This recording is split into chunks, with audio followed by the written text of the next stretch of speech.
May bago na namang issue at ito ay tungkol kay Miss Moira de la Torre. At ito di umano ay merong bad attitude. Totoo kaya ito?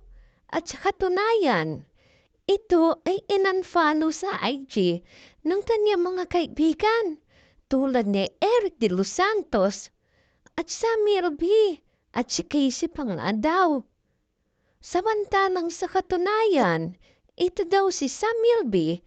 ay naging best friend niya at ito daw ay nakitira pa sa bahay ni Samuel B. na ang turingan nila ay para magkapatid. Anong nangyari? Bakit nagkaganon? Ang pagkakaalam ko lang kasi, itong si Mora ay magaling kumanta at ang dami niya talaga napakilig sa kanya mga awit. At ito pan latest, di umano, ay nakita ko rin naman to't napanood ko itong issue kay Catriona at kay Moira na dinedma daw ni Catriona ito si Moira. Nilagpasan lang niya, samantala yung una, bineso niya. Pagdating sa kanya, dedma lang.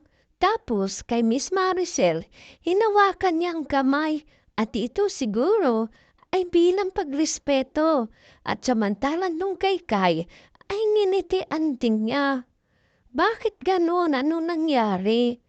Ang pagkakaalam ko talaga, magkakaibigan sila. Totoo kaya? Mayroong bad attitude itong si Moira? O, hindi natin alam ha. Sila lang ang nakakaalam yan ng katotohanan. Kung ano't anuman. Basta ako, humahanga sa kanilang lahat. Kay Miss Universe at sa mga